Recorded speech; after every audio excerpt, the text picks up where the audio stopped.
everyone, and welcome to the show. It's Local Chat episode 190 for the 190 members of this of Subpixel we've lost so far. But you know, the clones are going strong. There hasn't been a relapse into a night terror in at least 3 weeks, and Ian's still got all of his toes.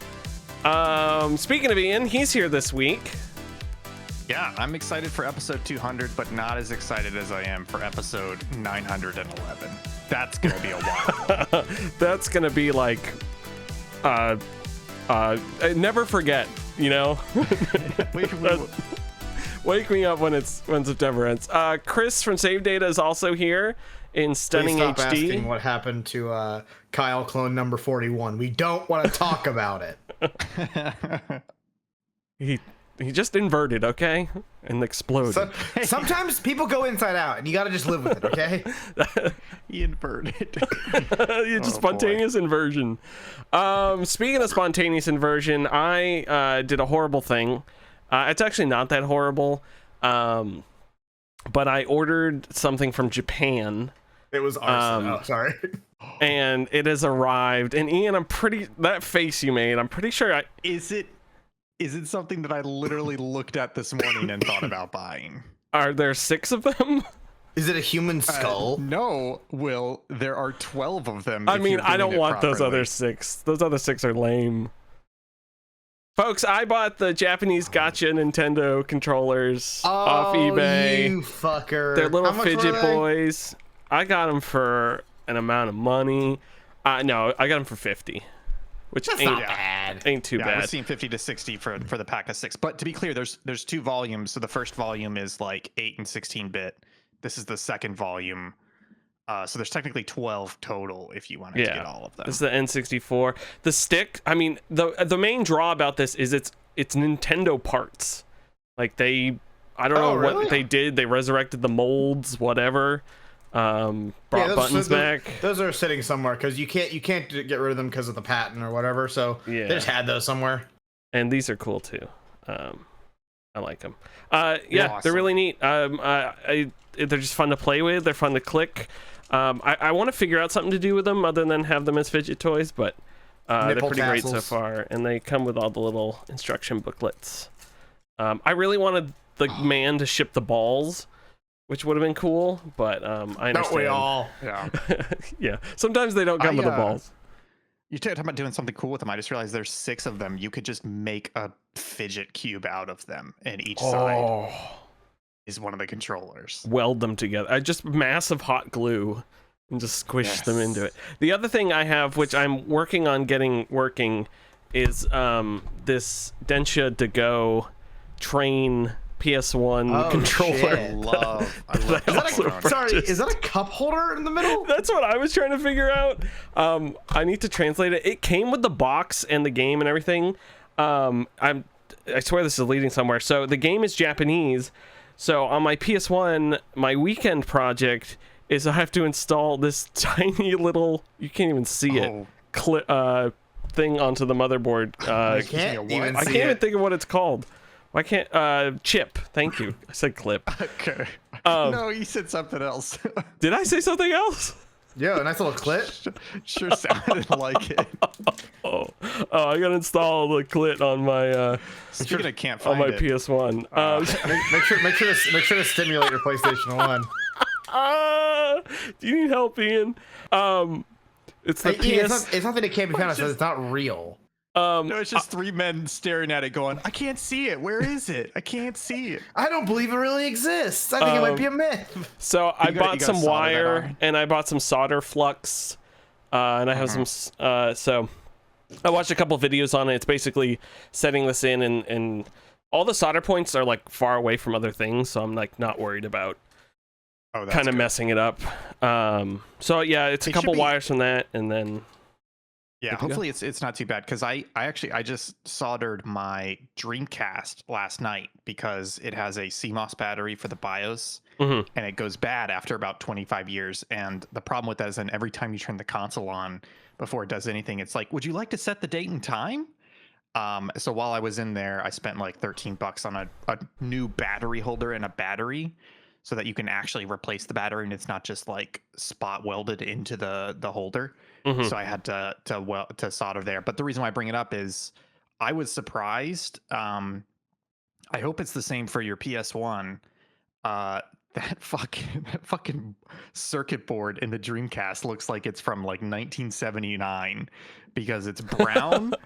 All the components are large, all the traces are enormous, and they're so far from each other. Like, it is not a space-saving circuit board at all, but it made it so easy to weld. Because, like, I had to weld 3 contact points, and they're a centimeter away from each other, and like a full 2 inches from any other component, and it made it very easy. They didn't know what they were doing, and they're like, if Americans use this wrong, it'll blow up. So we got to be careful. Yeah, exactly. This has like that brown power board, and then on the main motherboard it's green. But like, most of the, if not all of the solder points are to one thing. Like, nothing shares a solder point, it seems. Oh, that's perfect. So I gotta put this down. I bought one of those little boxes of multicolored wires that you just pull the wire out. I love those. So I got one of those because I haven't had a soldering project in a long time, so I'm a little rusty, but I'm like, it's PS1. I've watched a couple videos. It seems really easy. Yeah. So I'm gonna also like this chip plus shipping $11. AliExpress, right? No. It's a local place in San Diego. It's like Mike's Mod Chips cool. or something. I bought it off him. A lot of the guides too are like, hey, buy just the chip and plug it into Arduino Zero and just program it yourself. And I was like, that's a little too scary for me, but it's cool that people for do that. $11. Not worth saving that too, so that much. Yeah. So I got that. Awesome. I'm looking forward to doing that. It should be fun. And I'll report back if I can play Densha to go. I did also realize that controller I think works on my PlayStation 2, which I successfully put a hard drive in and boot games off a hard drive now. I'm in the process of downloading 200 gigabytes worth of PlayStation 2 demo discs. Porn. PlayStation 2 porn would be awesome, but no, they're lousy demo discs. It's just Conker's Bad Fur Day again and again and again. Are you going full PS2 USA library? I could. I think that's under 2 terabytes. Actually, I think it's closer to 2.5, 2.6. Yeah. The full library is like 12 or something.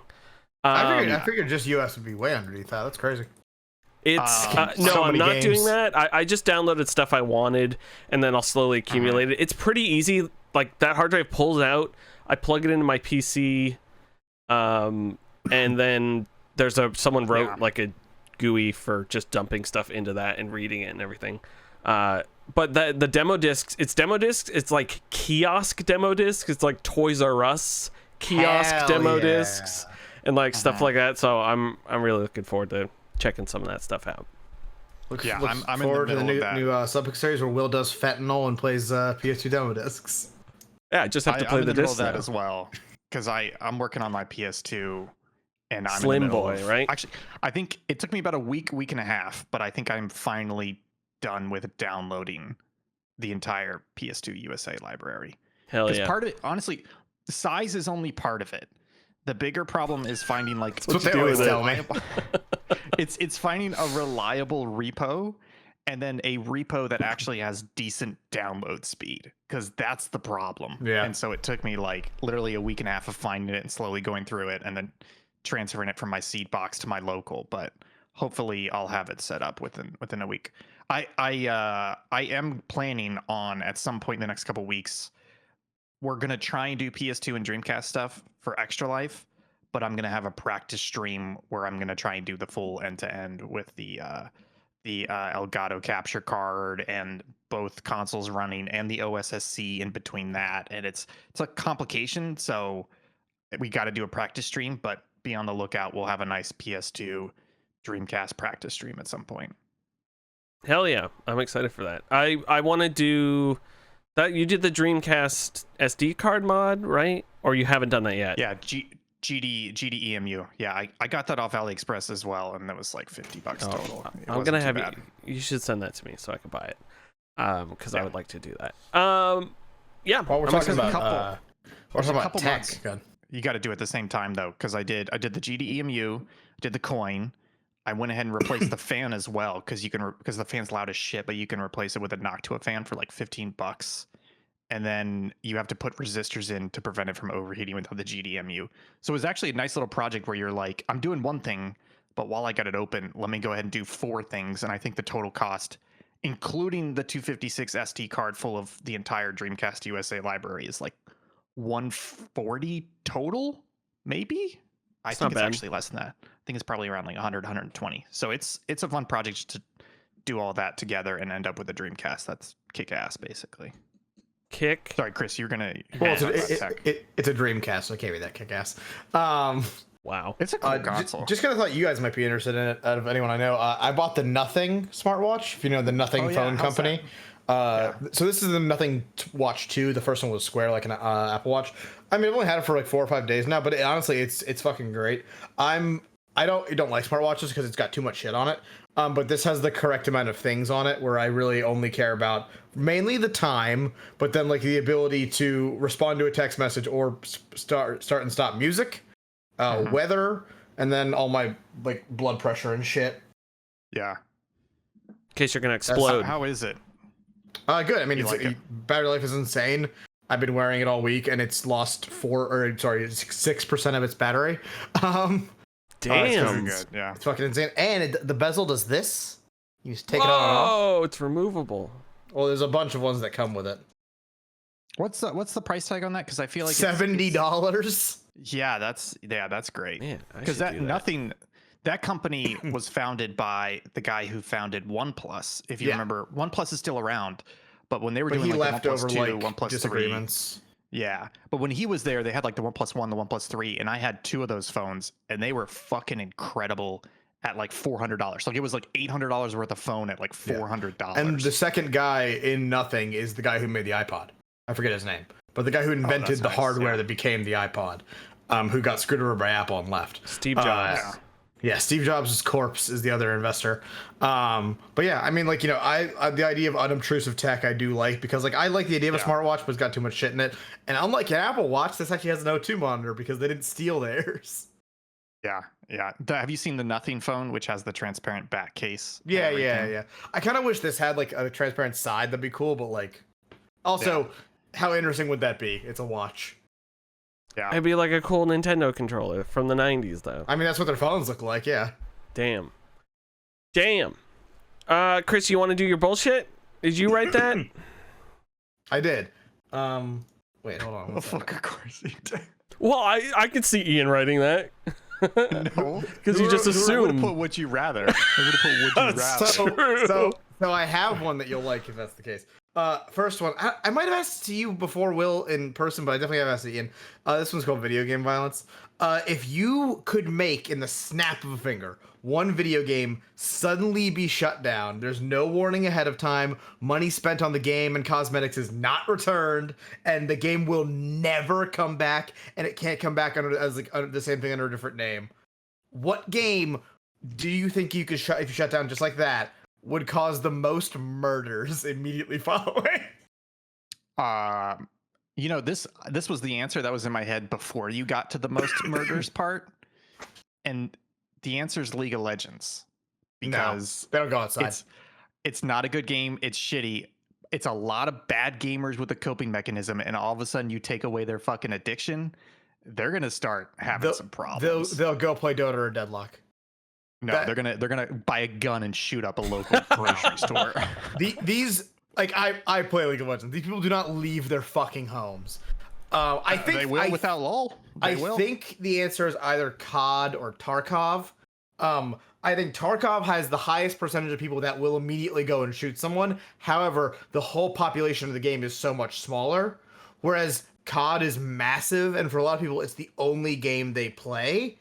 And you also have a lot of right wingers, so I feel like that there's like a pocket that'll snap over there. You got to think just like massive people though. That's a lot of people that play Call of Duty. But I feel like that's disingenuous to the question, because at that point you're saying it's nothing about the game. I'm just picking the game that has the highest number of people in it, and therefore because you picked the highest number of peoples in the game. No, I picked it because it's shitty gamers. That's why. Yeah, but like shitty people. I don't think League players have the fucking mental faculties to go buy and use a gun. You don't need mental faculties for that, unfortunately. Oh, you do. You do in some countries, just not the U.S. My answer. Also, that's actually a good point, though. A lot of League players are China and Korea, and they can't go get a gun. Yeah, that's fair. Well, what's your my answer, if you're wondering, is I mean, it would have been Concord because it was so popular. But unfortunately, too soon. Sony did that already. So maybe Brink. I think Brink would be a great choice. I actually kind of liked Brink. we also kind of liked Brink. It was okay.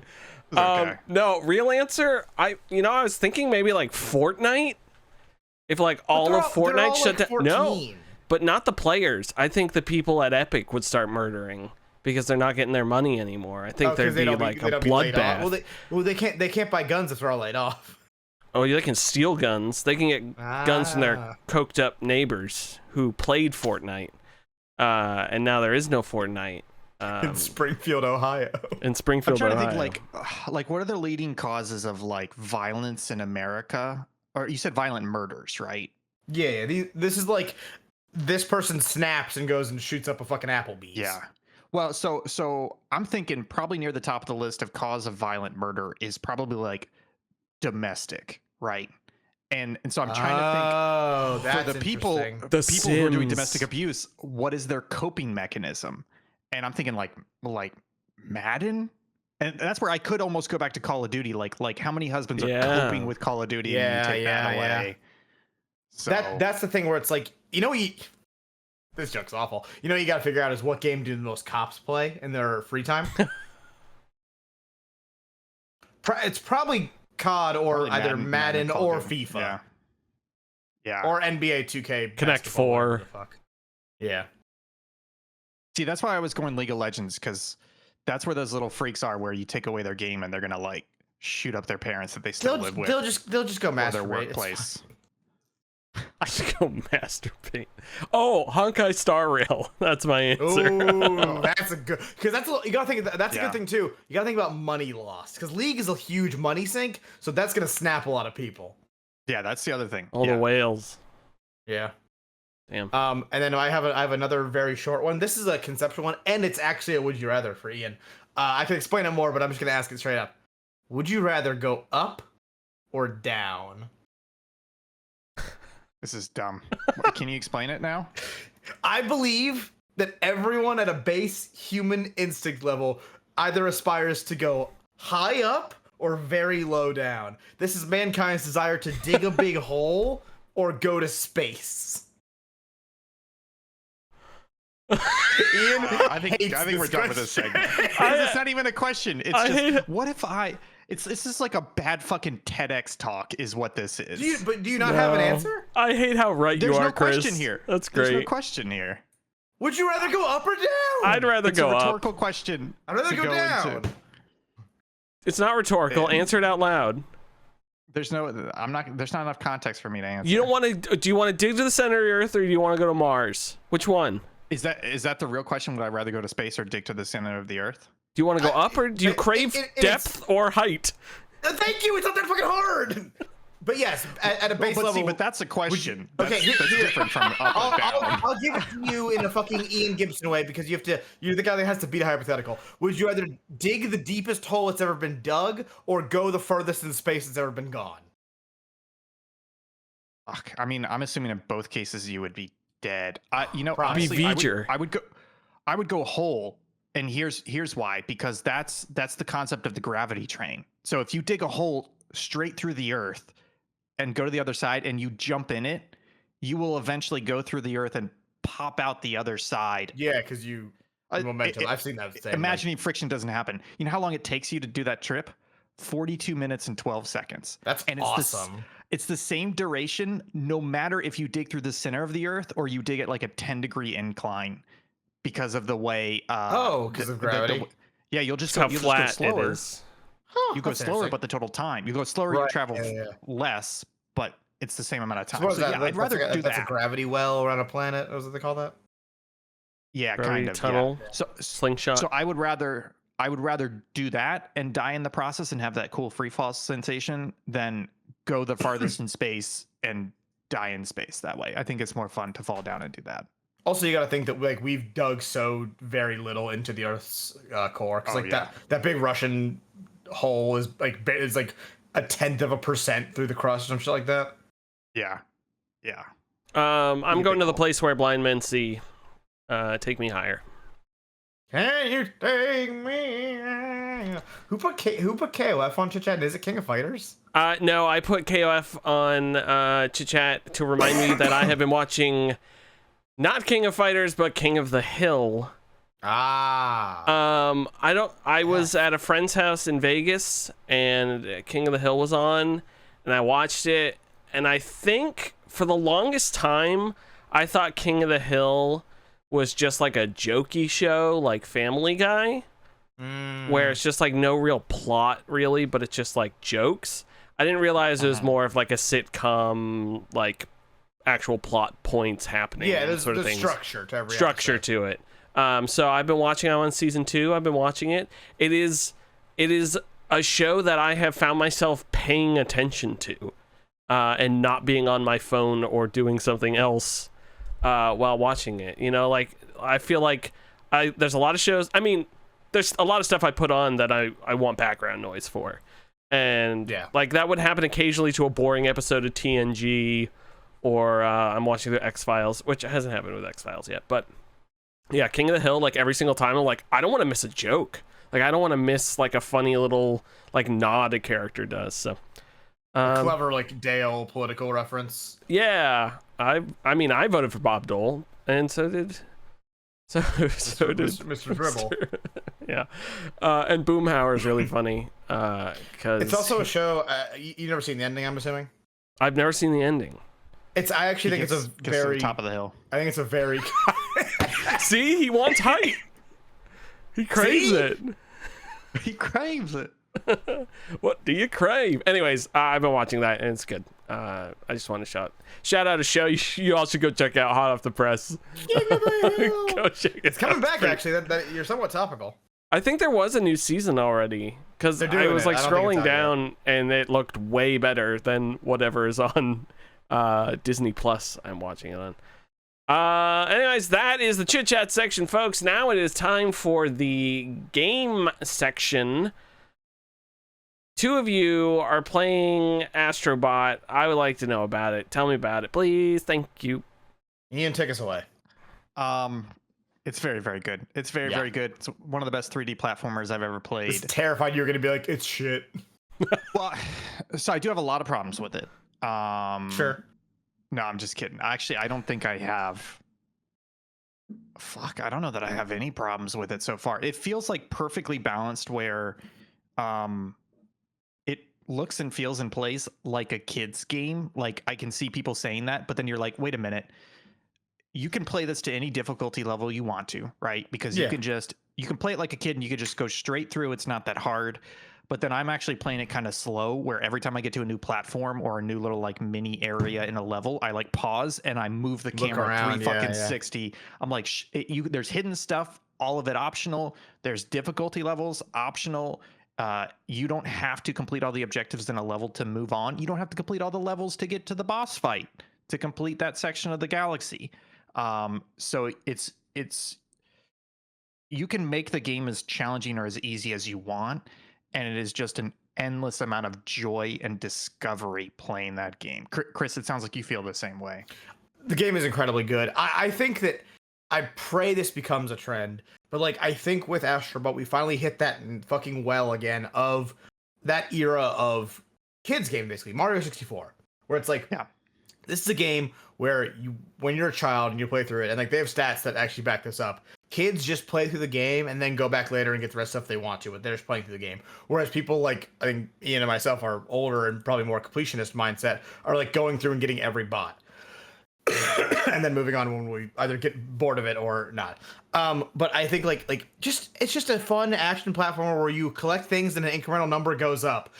Like Jak and Daxter, Ratchet and Clank, fucking Sly Cooper. I want that shit back. Just give it to me. Give me videogame.wav. That's all I fucking want. And that's what this exactly. I do have one big complaint about it though. And it's not even big, it's very minor. When you find the warp things, Ian, Yeah. If you haven't completed the level, you have to redo the whole thing. But if you do complete the level, you have to go back and refine the warp point. Yeah. Yeah, that is a little lame. It's one of those things where it's like once you've discovered it, they should just kind of make that available to you. Yes, I should touch it and it should like open the map and then I go back to the level. Just to build off your nostalgia point, though, it's great because this doesn't feel like, and this isn't to say this is what you're saying, this doesn't feel like one of those old games. It is heavily inspired by that, and they have fully updated it. Like I said, they've added in a variety of difficulty levels where you're not picking a difficulty level. It's just one game, but you can choose how much you want to engage with it. They've done a lot to the hub world to really expand and make the hub world a place that actually feels like your own, that you're actually building on it, and you have reasons to go back there, whether it's like literal gameplay reasons to unlock stuff, or you just want to see, hey, I unlocked these bots. Let's go see what they're doing. You know, are they chilling? I want to buy Astro a new hat. Exactly, yeah. And then just the way that it is constantly referencing other franchises and games, not just in the bots that you're rescuing, but also like the hub world is basically a Pikmin aesthetic, right? Yeah. They had one of the levels they have something very similar to the Animal Crossing bug catching. Like there's literally bugs that you catch with a net in one of the levels. Like they're not afraid to just constantly reference and improve and be happy about video games and celebrate video games in every way they can in this game, and include a whole bunch of different mechanics. And every time they're introducing a mechanic, it is bare minimum guaranteed at least good. It's going to feel good. It's going to play good. Some of them are great, and you're like, give me a whole fucking game of this. And some of them you're like, okay, this is cool. I'm glad it's just a level long. But yeah, they made it work. It's just it's a fucking Nintendo game in terms of the amount of like polish and masterclass of game. And that design. is a gigantic compliment. Yes, 100%. And it's great to see this. I am a little worried though, which is I was listening to the Next Lander podcast today. Jeff Bakalar was on, and he has a 9-year-old child, and he talked about how he went to his kids. He went to his kid's hockey game or whatever, and none of the kids knew about Astrobot except for his son. And I've been thinking about that, and I've been thinking about they just announced the PS5 Pro, and they didn't show 1 fucking ounce of Astrobot, their gorgeous exclusive for PS5 that just fucking launched, and how there's not a lot of marketing for it. And I'm very afraid that this is going to be a flash in the pan. Not that it's not going to get any sequels, but it should be fucking Breath of the Wild. It should have far-reaching, not shutting up about it. Yes, and it should have far-reaching ramifications and ripples and influences throughout the entire fucking gaming industry. How well made this game is across the board, and I'm worried that it's not getting the attention it deserves. That's my fear. You think that's a fair fear? One thing that I do, and like, I mean, that your story there makes me kind of sad about the idea of it, but more optimistic in the long run. Because this game will age great because it looks fine for the time, and games that look fine today will look fine in 20 years. Unlike 64 or whatever. Playing this with like your child, and then like getting a bot, like Sly Cooper pops out, and they go, "Oh, who's that? What's that from?" And then you get to show your child that game. Yeah. That's like beautiful to me, and like not happening for me anytime soon. Kids are monsters, but cool. Beautiful concept. Yeah, actually, that does bring my one complaint with this game is you mentioned you find a bot, it's Sly Cooper, and you go, "Oh, you don't know Sly Cooper?" Half these fucking bots, when you find a bot, they don't tell you who they are. They just have a tongue-in-cheek description. Very annoying. And half the time I'm like, who the fuck is that? And you can't, there's no menu for you to go to. There's no place for you to go to be like, show me the encyclopedia. And that's the thing at the hub world should just say the franchise they're from. That's it. Yes. Yeah. This is Joel from Last of Us or whatever, Also, and that's frustrating. On top of that, there, 2 things on that. There is, and again, this is praising someone, not praising the game. The game should still have done this. But I've seen people put lists together of what the character is and everything, and that's great. Secondly, they should... Actually, I have 3 points. Secondly, they should have that in the game and also be like, hey, since it's like the Sony game, let it be like, oh, here's where you click on this bot and it sends you to the store where the game is to download or to run. And third of all, the PS fucking 5 should be able to play all of the old fucking games they're showing off in this, even though they can't. I was gonna say they can't link it because most of them you can play on the PS5, which is a nightmare. This should have been like a crazy Legacy Collection launch, like 30th anniversary, huge at thing. Least the first parties. Yeah, Like at the crazy. very least. Or even limit it even more. Just make it like PS1, PS2 classic action platformers. If you want to like even string it down, like your Ratchet and Clank and Jack and Daxters. Like first of all, they own the fucking game. Like it.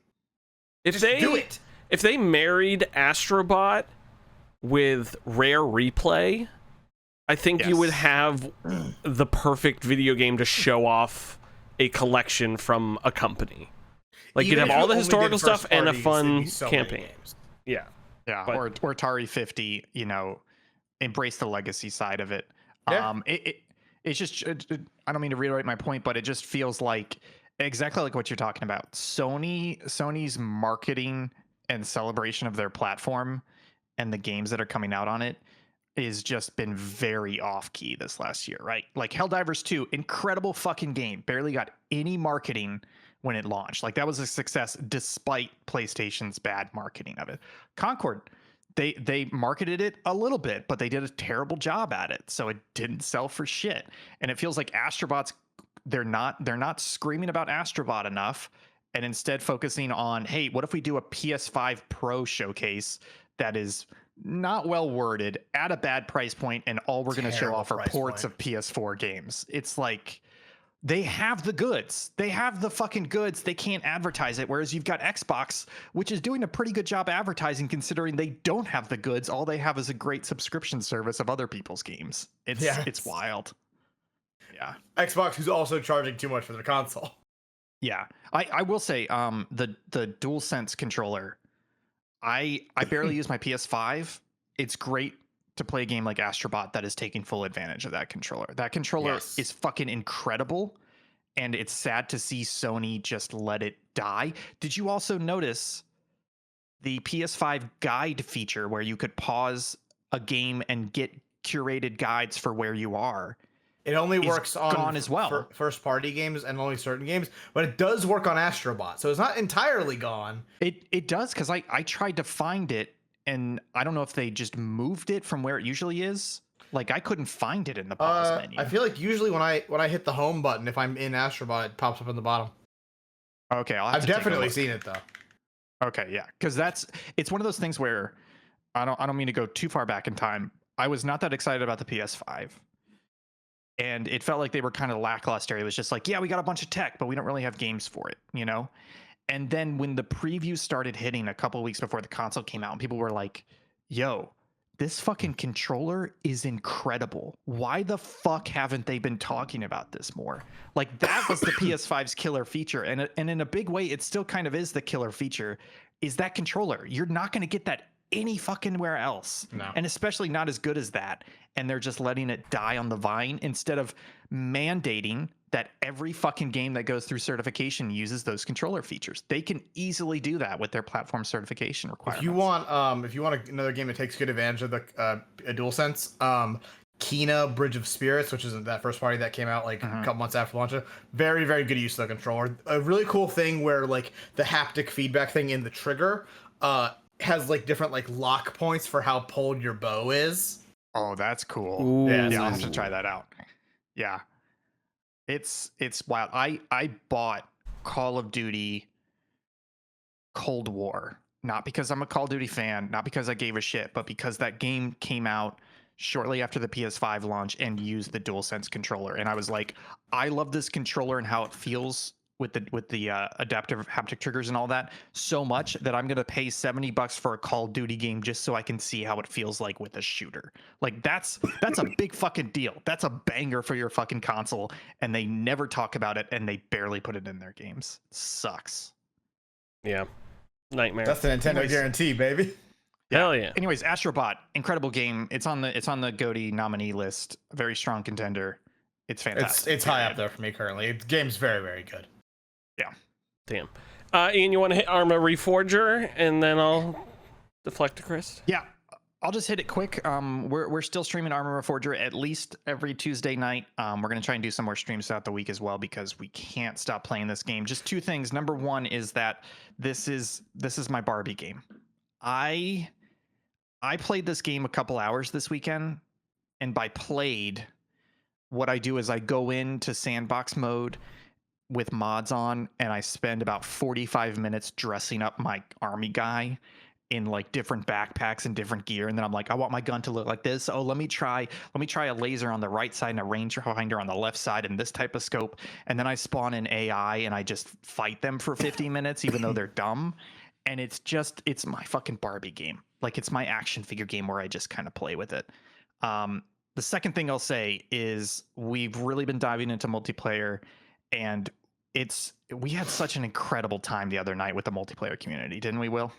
Yeah, it was quite wild. With we were on Gogland, which is like, we had been playing a lot of that Fallujah stuff, which is fighting the Al Qaeda, and then in Gogland you're fighting Russians, I think. Yeah, they're like modern Russians, and they very much blend in. And yeah, we defended an island for quite a while, made friends with a helicopter pilot, two helicopter pilots, one of which had a guy who was always inside of it with a heavy Russian accent playing Fortunate Son and other such music. Fucking rules. But he was the door gunner, and so it was so cool because we split off and there was three of us. There were a couple other squads on the island, but it was a big island and there were 2 capture points. They went to the other point.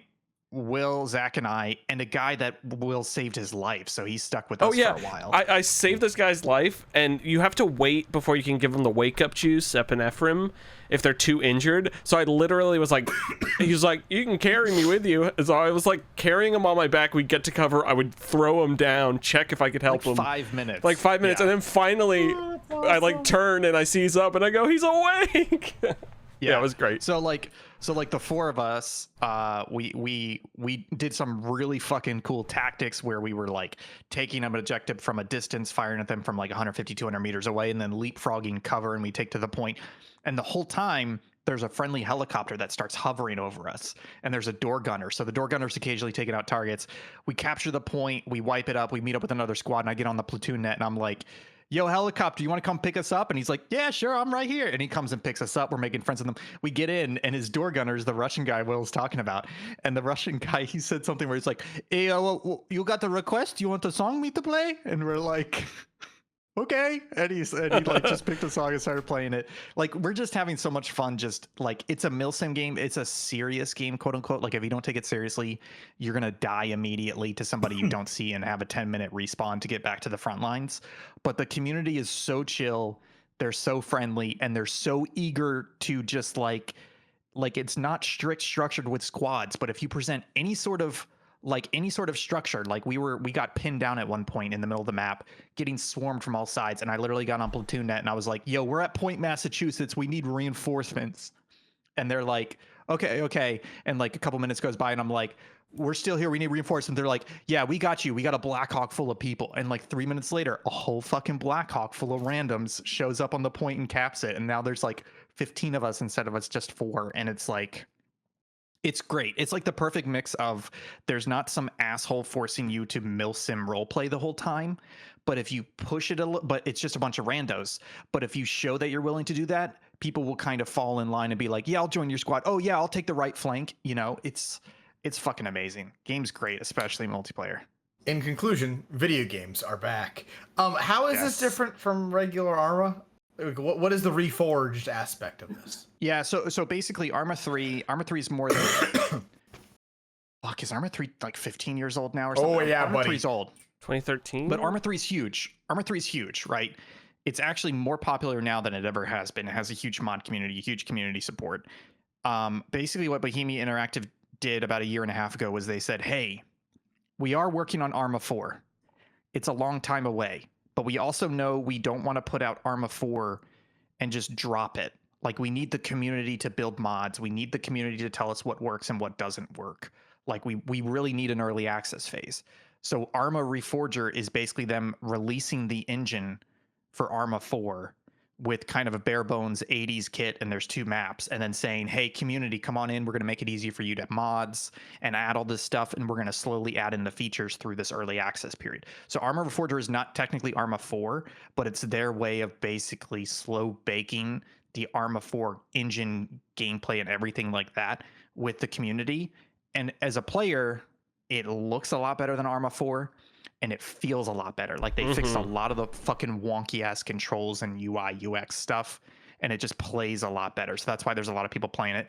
And it's on Xbox. There's a lot of Xbox players, and it's about to come out on PS5. So it's basically like the future of Arma, but presented early so that we can play around with them and help them build it. Yeah, I mean, like certain games I don't like that because I feel like it can be lazy, but I think like this is a good use case of this, especially because what do you call it? Like war sim games in general are so community based. Yeah, 100%. Community servers. What would War Thunder be without people leaking military documents? Nothing. Nothing. Can we get rid of War Thunder? Because I just pisses me off so much because there's a core of a good game in there, and it's just fucking ruined by their like monetization and grind mechanics to the point where I'm like, just get rid of it. Just get rid of the whole game. Nightmare. Chris, speaking of nightmares, you've been playing video games. I have. How are they? Nightmares about them. Good. Like I said, video games are back. They were gone, but now they're back. Deadlock, been playing Valve's worst kept fucking secret in the universe. I got in, I don't know, like a month and a half ago into the alpha, beta, whatever the fuck we're in currently. Deadlock is, for anyone that isn't familiar, Deadlock is Valve's hero shooter MOBA mess. It's somewhere between an Overwatch and a League of Legends. It's much more of a MOBA than it is a hero shooter. Man, this game's fucking great. I blown away, expected to mildly dislike it, ended up adoring it. The biggest thing this game has done is made me so annoyed at how bad League of Legends and Overwatch are, because man, the concepts of this game system are so good. Like, and League gets a bit of a slide because it's obviously a different perspective, third person versus top down, very different things. But you know, it's a fun competitive MOBA. I can hop in with my friends, and it has a very good character select system where you pick a variety of characters and it gives you one based on like matchmaking. Items are cool. Movement is incredible if you enjoy like cool, like quick movement and like, you know, wall bouncing and shit like that. If you miss the experience of moving in Quake, this will do something for you. But in a third person sense. And similar to what Ian was just saying about Arma, seeing a community like sprout up around a game and be like, we really want this to fucking succeed is incredible. It's a bit bullshit because it's Valve and of course it's gonna succeed. You kidding me? It's not Artifact. Like, what? And yeah, I mean, I can't say too much other than the game is very, very good. And if you even marginally enjoy the concept of MOBAs, you will like this game. And I will say the MOBA format works better not in a top-down League of Legends format, which makes me blown away that Smite and Paragon/predecessor were as small as they were.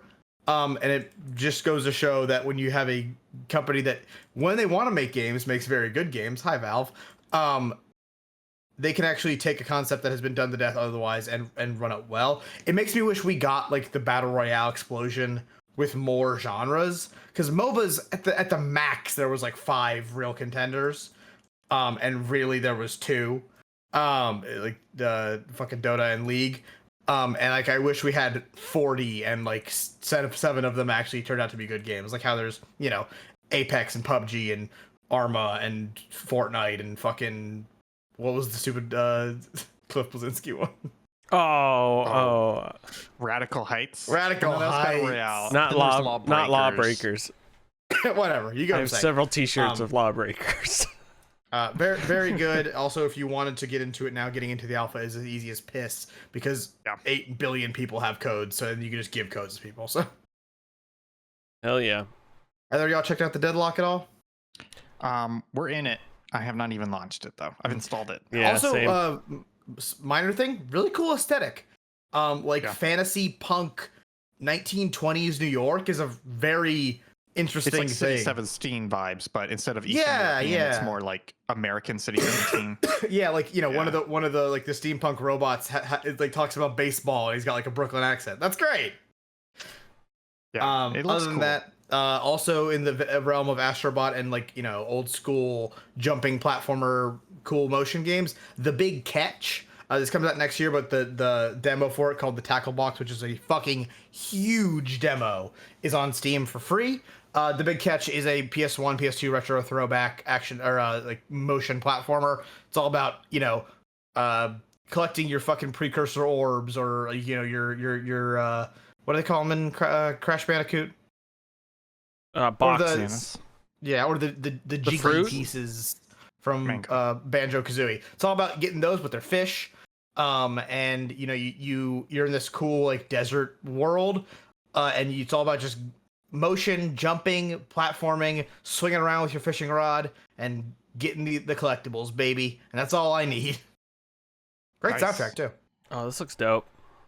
I feel like 3D platformers, especially in the indie space, are definitely having a big comeback lately. There's Yeah. been a couple really good ones past couple of years. Yeah, and this game also really does the PS2 like style graphics well without being annoying. I feel like a lot of time when people do retro graphics, they overdo it, and I'm like, okay, I get it. You made it look blocky, thank you. But like Crow Country is another good example where I thought they did it well, and I think they did it well here. And then the very last one I have is Cataclysmo, which I honestly only played because I thought you two might like it. Cataclysmo is by the guys who made Moonlighter. It is a asymmetric tower defense castle builder, I guess is the best way to describe it. You have units and you have resources and you like set up for each wave, which is a night, and then every night monsters come and defend and you try to survive, and then you do it again and you eventually clear the level. Levels have like side objectives. Sometimes they involve like you have to move characters into where the monsters spawn, but they have to only move so far before nightfall happens. You have to like make a temporary base, which is cool. Yeah, very good game, cool art style. That is early access. I have not hit the end of it yet, and I'm very far into it, so I don't know how early access actually is. But yeah, Nice. I played the tutorial. I own Cataclysmo. I played like tutorial in the first or second level, and then I need to go back to it. I think something probably came out. It's usually why I drop games. it came out at a really crowded time. I can't remember what the hell happened, but yeah.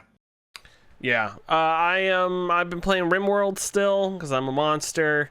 I bought excuse me, I bought Peglin, which is that was shown off at that was it Nintendo Indies? Yeah, What was an it? Indie showcase. Yeah, Indie It Showcase. had been revealed Oh, before. this game. It's basically Peggle. I refunded it. I really. Do you not like Peggle? Peggle's okay. It wasn't moving at the pace I wanted it to.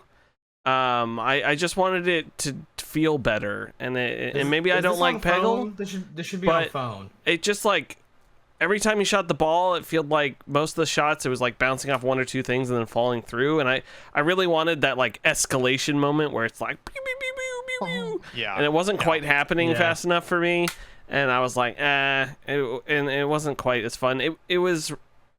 Yeah, so I refunded that. I'm sure people who like Peggle and stuff will like it, but I wasn't a huge fan of it. What I am a huge fan of, though, is the new hit video game UFO 50, which came out a couple days ago. It's Twitch bait, yeah. This is by Derek Yu and Sundry. It is a fictitious game company's collection of video games from 1982 to 1989 or something like that.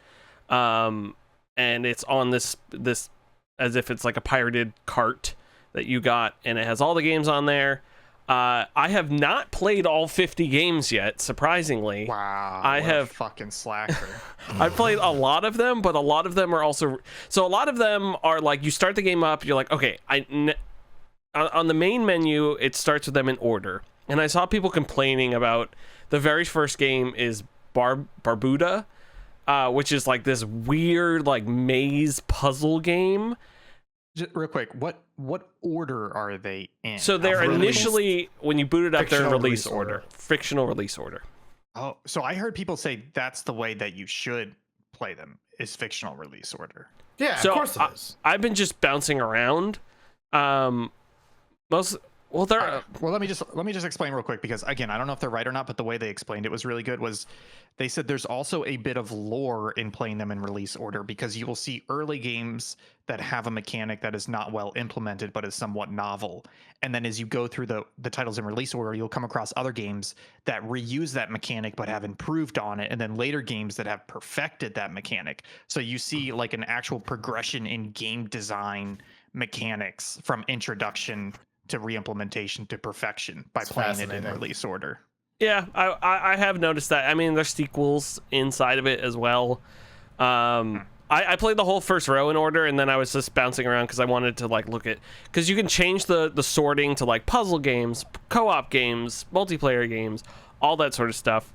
You can favorite games. When you hit X on stuff, it like tells you about the game, what genre it is, how many players, what it's about. Cool. And then you load into the game. You can quit out of it in the like UI menu whenever you want, and then it displays the controls right there. Everything is basically 2 buttons and the sticks or D-pad. I'm playing on the Steam Deck, which is the perfect video game console to play this on. I don't know. I mean, if you're playing on PC, just use a controller, but seems like it was made for the Steam Deck. It is wonderful to play on there. My favorite games so far, I won't go through all of the games on there because I haven't played them all. Bushido Ball. What did you say? That's the Pong. That's the Samurai Pong. It is basically Windjammers, yeah, Samurai Pong. Yeah. How early is that in the list of games? I want to say that's like second row. Because if you go onto the Twitch page for this fucking game, like I did earlier today, and then again when you start talking about it, that is all anyone is fucking playing. It's pretty good. It's fun. A lot of these games I just hopped into quick, saw what type of game it is, what like stuff it is, and like made a mental note of like, oh, am I in the mood to play this right now? Blah blah blah, and move on. These are also full games, so it's kind of hard to like dedicate a bunch of time. You're just like excited. You want to see what the next present is. Yeah. Pilot Quest is a really great game. It is an idle game, so while the game is running, it is idling. So while the game UFO 50 is running, that game cartridge is idling, so you can like hop back into it. And I didn't know that. I didn't know that. I didn't know that when it was happening. I like logged back in today, and it was like, you got 2,500 moon crystals, baby. And I'm like, fuck yeah. So I'm buying moon crystals to buy more stuff and build more houses. Pilot Quest is great. He's one of the characters that you see pop up in a bunch of the games. They're like their little mascot. That is also, you see the I almost said migration, evolution of the company logo changes as it like, oh, that's fucking awesome, grows in graphics and everything. And like when they established the UFO logo and everything, because it was an enemy in an early game, and I think then it became their logo. Paint Chase is great. It is Splatoon plus Pac-Man. You are just driving around painting behind you, and it spawns enemies that drive around and paint behind them, and you have to like crash into them to take over. You're in like an F1 car. You have to keep turning. If you try to go backwards, your car like stalls out, and then at the end of it, it does the like paint percentage thing to see if you won the level, which is really cool. Night Manor is a adventure game, like screen by screen, going through a house. You wake up in like a room that you were, I think you hit someone with a car, and then you woke up in a dirty room in a mansion, and then you're going like, you're picking up the spoon, using the spoon to open the vent to go outside. And all of these games, or at least a lot of these games, are either you're saving inside the game, or I mean, it's auto-saving. You're continuing from where you are, or like when I failed this one, my character like woke back up at the beginning of the game. So it's a lot of like run-based games, not in the sense of that you're getting new things every run, but you're just like kind of knowing what's going to happen on the next one. Lords of Tisconia is a great medieval game where you are an army on one side, there's an army on the other. Everything's connected by like point to point that you're moving across. You get 2 moves on your turn, and when you meet the other army for battle, it is like is it crokinole where you're like flicking the disc? So all of your knights and everything are discs, and you're launching them at the other team. Oh, that and like it game. ricochets into the guys and like does damage and everything. It's really cool and fun, and a little hard to get the hang of, but I've been really enjoying that. It's all of these games, by the way, are like 16-bit, 32-bit pixel art, absolutely gorgeous. Feel very old. And new at the same time. Like I was playing a beat 'em up and it just felt so good. It felt like what old beat 'em ups should feel like when you go back to them. Is that the beat 'em up with the buff owl, or is that the beat 'em up where you can do steroids? I think it's the one where you can do steroids. Fuck yeah. Valbrace. I saw people posting that on Twitter and I was like, fucking let's go. Finally, it's a game so can do good. it. Valbrace is a dungeon crawler, Grimrock type. Except when you're in combat, your character appears on the screen in front of you and you're moving left and right and attacking. So you're like, some creatures fly up high and then they dive down, attack, you dodge that, and then you hit them with it. Or like you'll find a mimic chest who has to open up its mouth, spit gold, and you have to like dodge the gold and hit him while his mouth's open. That's fucking sick. So it's like, it's Nice. a lot of games where you're like, oh, I know what this is going to be. This is what they're copying. And then they like change a little thing about it.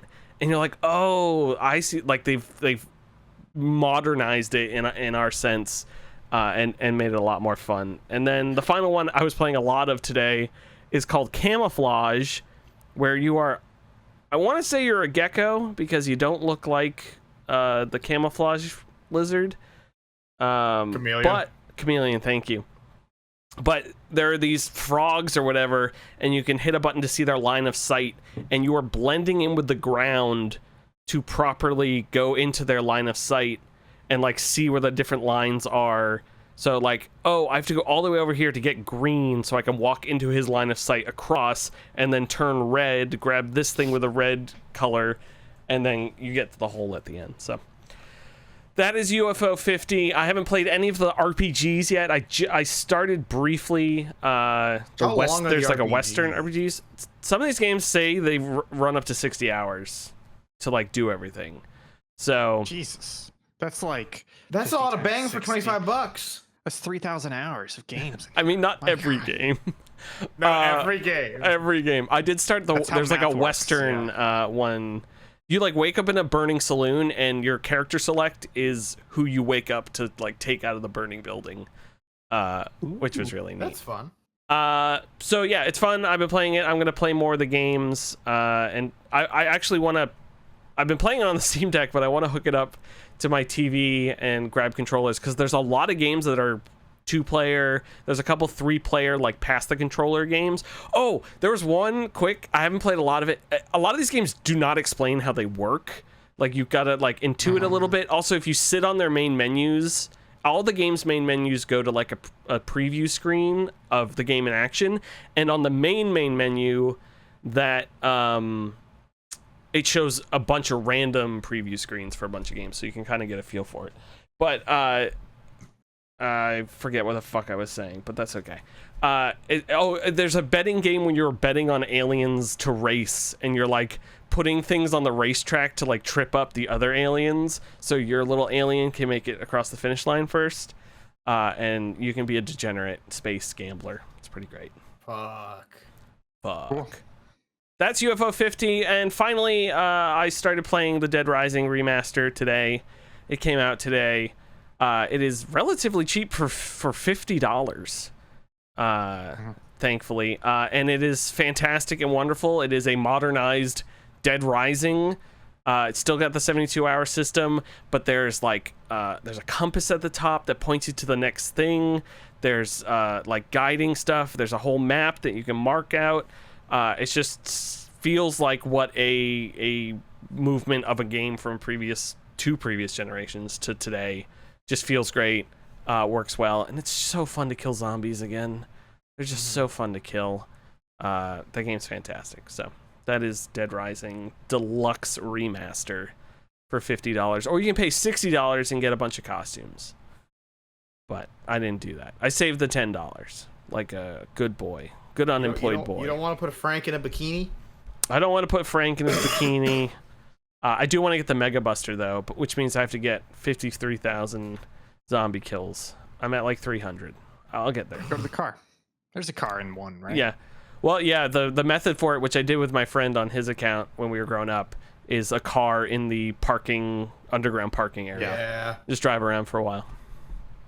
Yeah. It's great. Ian Gibson, news, please. Well, hot off the presses and hot off the positive reaction that Dead Rising Deluxe Remaster got. Folks, guess what? There's more of them coming. Horizon Zero Dawn and Days Gone are both rumored to be getting PS5 remasters. How excited are we for these? Woo! Yeah. Shut the fuck up. I'm so excited. That's the franchises they need to move forward. I blame Last of Us for this fucking thing where a game came out 4 years ago, we remake it. I know it's been longer than 4 years, I don't care. But also, Days Gone, how many fucking units did it even sell? At least Horizon sold units.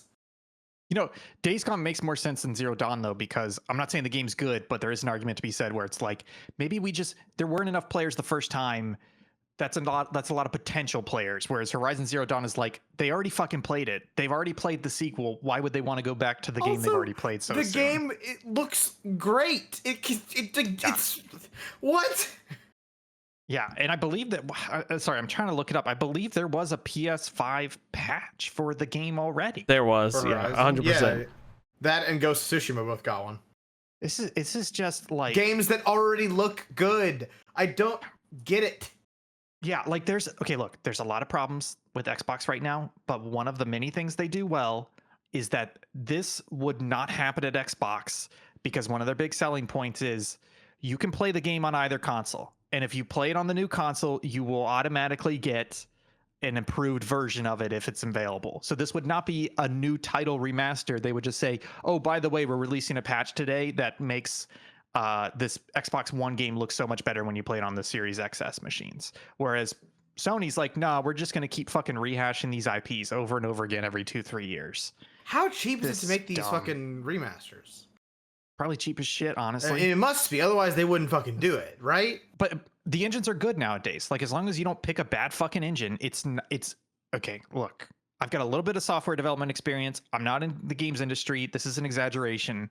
But on today's engines, it's not that hard to go to the engine and say, hey, export at PS5 versus PS4. It's much more complicated than that, but it's nowhere near having to remake the game or upgrade it to a new engine or port it to a new engine. It's the same fucking engine. They're just exporting it at a different caliber, basically. Do we have any concept for what these remasters have besides look prettier?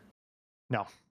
I'm assuming it's probably a GOTY edition with all the DLCs packed into one package. Yeah, I'm sure that will be. I would be Days very Gone surprised. Get DLC?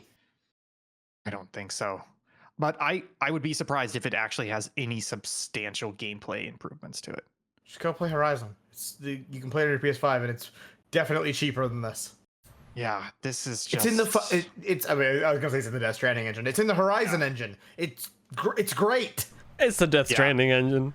We were talking Kojima about... went, oh please, they took my engine away. Please, can I have yours? Oh my god. Yeah. I came across a fantastic tweet which ties into this conversation and the Astrobot conversation. This is from @PatStairs on Twitter, and he says, quote, so we have Sony remastering games from just a few years ago multiple times over because any new game takes 100 years to make, while simultaneously going, quote, darn, we got no IPs, end quote, and putting out Astrobot, which is packed with dozens of franchises they left to die in the dirt. What the fuck are they doing over there? Like, you don't need to chase this. Chase the franchises people love that you're not doing anything with. It's just like when I was playing Astrobot, man, you get to the fucking Uncharted and Last of Us zone, and it's just like you acquire 19 white men with beards, and I'm like, God, this era fucking sucked ass. And then you acquire, like, you know, your fucking old your Spyros and your Amaterasus and your Jak and Daxters, and I'm like, do this again. Look at how fun these guys are. Look at their stupid haircuts. Yeah, the little Ape Escape level. I'm like, I've never played Ape Escape level's great. But fuck yeah, bring this back. This seems like fun. Do this. So, well, for the very least, like, make those, again, back to the other conversation, make those games like let someone go play Uncharted 1, 2, or 3. Like, you don't need to remaster it, just like run it at fucking PS5 speeds. That's actually a franchise I would actually like to see a remaster for, because I never played Uncharted because I didn't give a fuck. But like now, if you put all of them out for $60, I'd go play that on the PS5. Yeah, sure, why not? Yeah, and the other thing is like you're saying, we're not against remasters. Pick the right fucking games to remasters. You don't even have to go back that far. Like Bloodborne is begging for a fucking remaster and a PC release. You want to make money? You'll make money there. Why the fuck are you trying to re-release going this on with Bloodborne? There's got to be some issue with it. There has to be. It's got to be From Software saying we just don't feel like working on it. And they're the ones saying no, because there's no reason anybody else in that commercial relationship would say no to that. What if Miyazaki just hated it? It's free real estate. Yeah.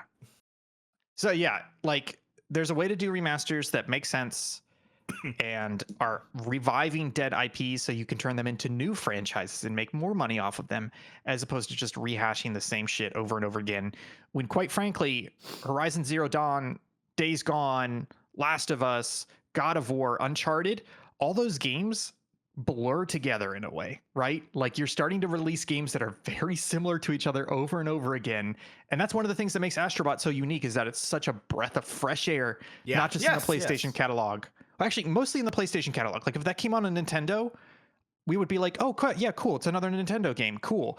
But it's surprising seeing a game like that come from Sony when all they're making and remastering is the same type of game over and over again. Sony loves themselves a very serious story that has a moral component to it. That's why they have been screaming and waving and pointing at God of War and Horizon for the last decade now, because they have two franchises that people do like and are invested in, but like they're just like, look, we have boy and dad and we have lady. They're in their bad A24 phase. Yes. Yeah. It's so funny because there's this little bit in Astrobot when you're in the God of War world, and Astrobot, big open areas, you can see a lot of shit, and you load in and there's a crack between rocks and they're like, yeah, we're doing this. They make you like slow down and do like the fake loading screen. Like that was a good bit. But it was almost as good, but where I'm like, yeah, you guys are making fun of them because they can't make a fucking game without shoving in loading screens everywhere. Hey, no one's worse than Jedi with the first Fallen Order than that. God. That game has an outrageous number of little corridors. Listen, I'd rather that than a black screen. I get to look at my character. I'd rather an elevator, because an elevator is at least like I can. That's the thing I go through. Okay, Mass Effect Citadel. Yeah, that's the worst case scenario of it. Though. That was the worst. Yeah. Let's move it on, guys. Speaking of Nintendo, guess what? They have filed a lawsuit for infringement of patent rights against Pocket Pair. This is Nintendo and the Pokemon Company. We got the deets yet on that patent, or are they still being? I don't think the details have come out, but I'll read the quote here real quick. This lawsuit seeks an injunction against infringement and compensation for damages on the grounds that Power World, a game developed and released by the defendant, infringes multiple patent rights, end quote. The rumor going around is that shortly after Power World was announced, but before it was released, Nintendo filed a bunch of patents for the Pokeball throwing and a couple other Pokemon-esque mechanics. And they are going to use those patents as a grudge and a legal weapon against Power World. And I'm going to echo Jeff Grubb from Giant Bomb here, which is that video game patents are always a terrible idea. Yep. And the timing of this, if that really is what they're going to do, where it feels like they filed those patents after they saw Power World specifically to have legal standing against them when it did release, is pretty fucked up. What do you guys think about this? I've also like everyone. I've heard the rumor that it's about the ball and the ball throwing mechanics, which are bullshit. You shouldn't be able to copyright something so base in a concept. Like, even if you could maybe find me a reason to squeeze in the ball being a capture device, which I think is still bullshit. It's no different than throwing a net. The idea that they're gonna copyright the ball throwing is fucking horse ass. And the only way I will support that is if they also sue Madden, because that would be very funny. Or any game where you throw a grenade. Yeah, Yes. They sue like tennis, not like the video game, like the concept of tennis. The concept of tennis. And Yeah. Pong. Yeah, I think it's Yeah. crazy that they're using this. It seems like they took their time and they're like, there must be like 51%. What is wrong with these today? Yeah, you're right. 51% You're a hick. chance to win. So they're like, oh, we're gonna go for it. But yeah, video game patents are stupid. I think my favorite thing to come out of this is I've seen this image before, but the resurface of being Nintendo saying, "Hey, they're copying us," and it's all of the Dragon Quest monsters that Pokemon stole, and it's just like, what do you mean? Like you fucking stole every like it's called like I don't know, being paying homage, you know? Yeah. But it's just I wonder there must be someone there that was at Nintendo that was just fuming about this. They're like the whole time, and now they're finally doing it. You know, I don't think they'll win. I hope they don't win because if so, it's bad for gaming industry as a whole. But man, the discourse online every time Power World comes up makes me want to drive my fucking head through a wall. Just like the most disgusting Nintendo shills out there, just being like, just awful. And also people don't understand law and still think this is a fucking copyright issue about the fact that the Power Worlds look like Pokemon. Which yes, they do, but they also look like every cartoon dog ever. Yeah, and to be clear, this is, as I said, multiple patent rights. It's not over IP. Excuse me, not over IP or copyright. Because they wouldn't win that. Yeah, I feel like I should learn more about patents because at my work, we've had a little bit of involvement with patent lawsuits. And every time I hear about patents and the difficulties around them, patents feel like bullshit. Because there are things such as patent stooges, which are basically people who say, oh, I have such a vague idea. Like, what if you could check your mail with a computer? And then they file for a patent of that. And now they have the patent. And anybody who tries to do anything like that, like email, now has to pay money to the person who has the patent simply because they had such a vague idea in the first place, even though they never actually did the work to implement it. But patent law, from what I understand about my sister is a lawyer and has worked with patent law, it's gotten a lot harder to pull that shit because courts hate patent law because it's really annoying and it gets down to bullshit minutia and like just no one has a positive experience with that and it's always a money grubbing thing. Yeah. This is a little different because this is Nintendo attempting to protect their IP in like a backwards way, which I don't know how that'll play out. I don't think this is going to go well for Nintendo in like a public view way. Definitely no way. I think even shills will be like, that's kind of shitty of you. I think the problem here, I don't know why Nintendo's doing this, because the problem here is even if they do win, even if they reach a fucking settlement, they are going to set the precedent pretty clearly at the highest level in the video game industry that you can file patents on generic mechanics and you can get money for them. Yes. And that's going to cause, think about how many Nintendo games are taking mechanics from other games. And now they've opened themselves up to patent rights lawsuits, etc. So we cannot have a fucking patent arm race in video gaming. It would be terrible for everybody. I agree. Everybody. Speaking of Nintendo, you guys see these Nintendo Switch successor hardware leaks? Yeah. I mean, I'm going to buy it. It's going to make $1 billion. I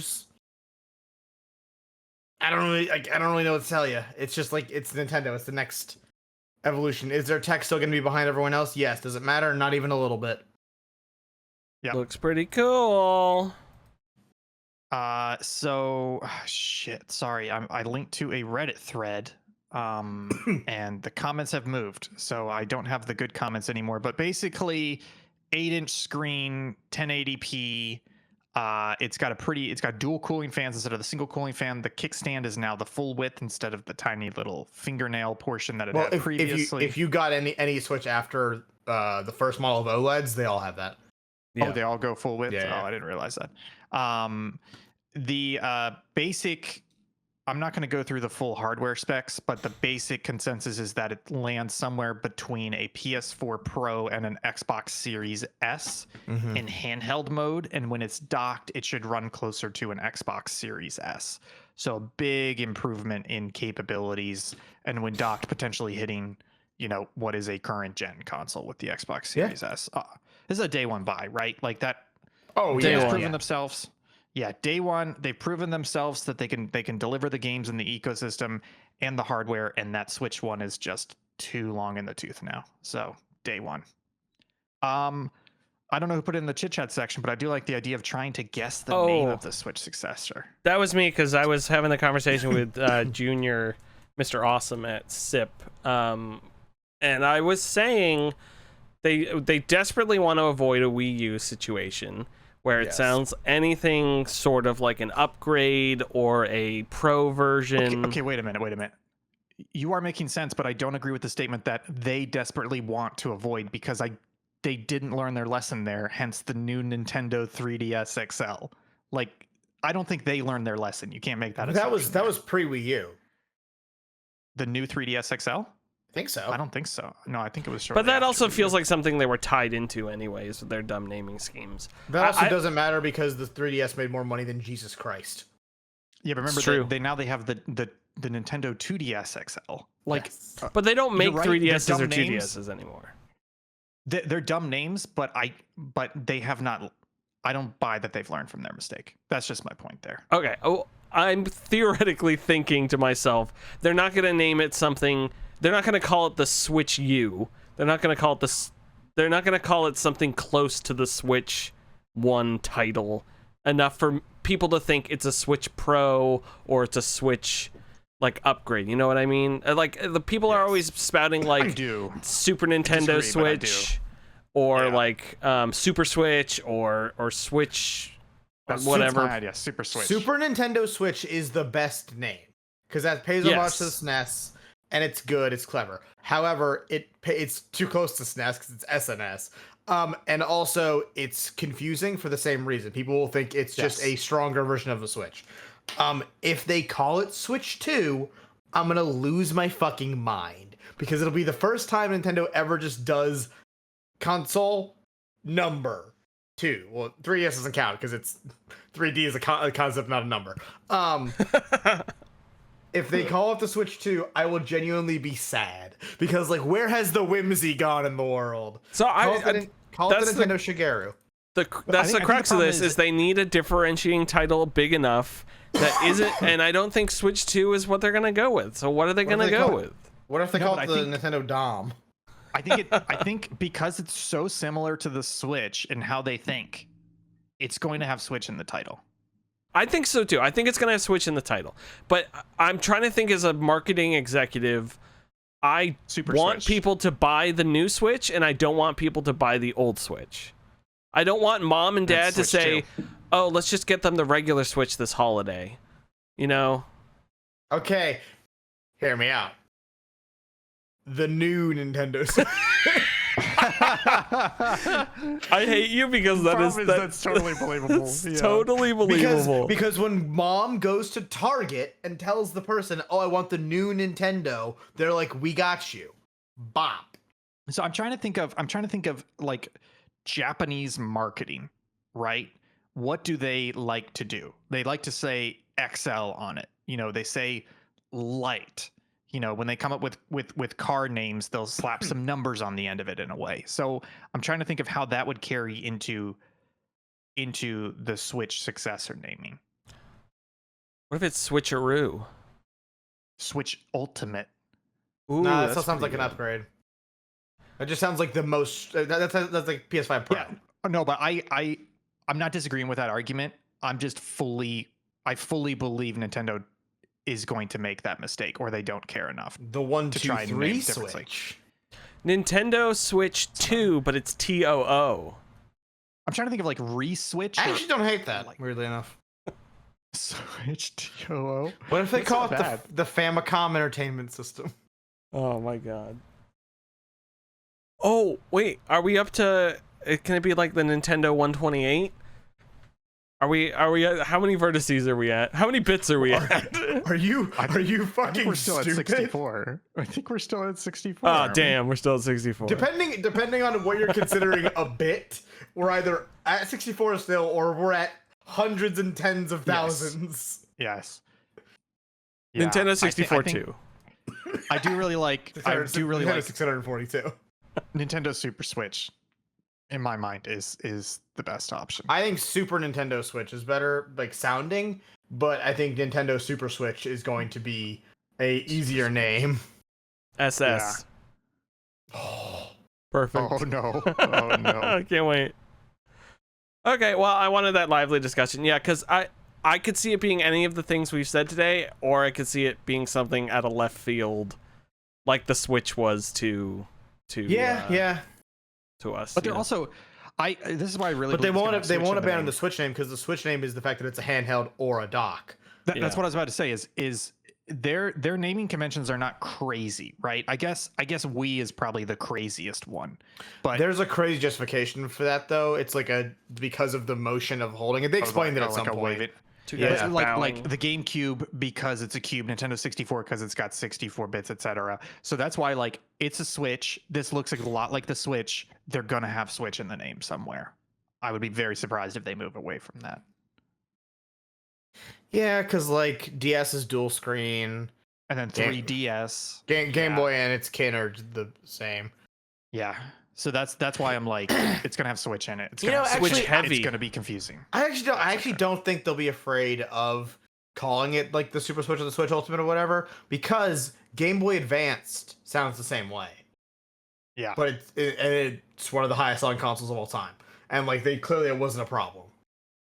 But I feel like the best way to predict this is to go look at the last 5-10 years of Japanese pop culture titles, right? That's why I said Ultimate, because they had Smash Ultimate.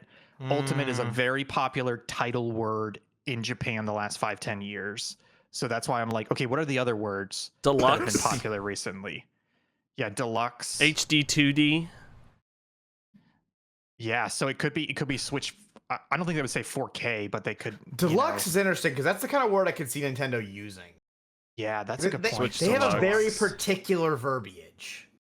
Yeah, Switch Deluxe. Honestly, I can still see new Nintendo Switch. Oh, I absolutely can. Yeah, 1,000%. Oh, it's so bad. The thing with Nintendo is that they can always call it the worst thing ever, and like that's fun. And make it sell too. Yeah.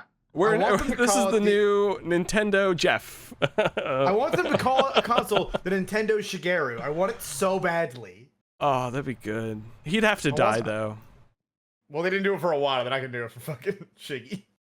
Yeah. Oh, would you? Would I buy the Nintendo Iwata's Iwata? good. Yes, of course I would. Yeah, that's not bad. It's not. It's too Japanese though. I don't think they would go with that. Nintendo Yeah. Abe. Well, that's why. That's why if they did it, they would call it the Nintendo Shiggy. The Nintendo Reggie. Oh, If he didn't no. betray them. Now we got Oh. Doug. Nobody wants Doug. I'm Yeah, he's a leaning towards Bowser. Switch Ultimate feels the most. Or no, what was the other one you said? Switch Deluxe. Switch Deluxe. Switch Deluxe. Yeah, that. Yeah, because that's the thing is the rumor is that they're not going to have exclusive titles, at least for a little bit. So it's basically just a continuation of Switch. Which is good. We need some normalcy.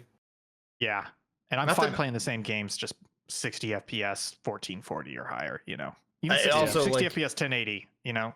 I do love that about the gaming industry, that Nintendo is on their island, and like they don't have to fucking compete with Xbox and Sony. They can just do Nintendo shit, and that's good for Yeah. That's good for everyone overall. Yeah. Anyways, that's it for the news. Hell Hope you yeah. enjoyed. I just have a quick content call out, Wishlist Spotlight.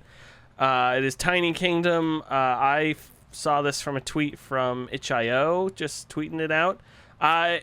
It'll run in your browser. It's also on Steam if you'd like to wishlist it over there. It is a card-based kingdom builder game. You are drawing cards from a deck and placing islands and wooden houses. When you place like a lumber yard, on wood, it generates either a pier or a wooden house. So you're like building out your deck, and you are building more and more stuff. And then when you run out of cards or you run out of money, you lose and you start over. And I played it for like 3 or 4 hours today. It's pretty good. So Cool. I recommend it. Tiny Kingdom. Will said I was on my browser and it's sick. Yeah, it runs in your browser. You can also just download the executable and run it there. It is slated to release this year. I think this is... It doesn't say on the itch page that it's a demo, but on Steam, it says the free thing is a demo. So hopefully they're adding more full stuff to the game. But I haven't gotten super far yet. But, there's some screenshots down in the comments of people's crazy islands. Yeah, I'm looking at that right now. Yeah, it's pretty wild. I haven't gotten that far. Oh, and there's a penis. Hell yeah. So hoping for the full game for that later this year. Check it out. Cool. Let me hit the button and we can get the freak out of here. Folks, hello. I've been your host, Will Crosby. This has been Local Chat, episode 190. Joining me this week was the one and only Ian Gibson. You can find him at ThinkGibson on the Twitter. Also, Chris from Save Data. You can find him at Save Data Chris on Twitter. No, you can't. You can't? No, that's a crypto bro. You can find him at Save Data Team. He's just over there doing stuff not crypto related. I heard the other Save Data Chris brought back Flappy Bird. Good for him.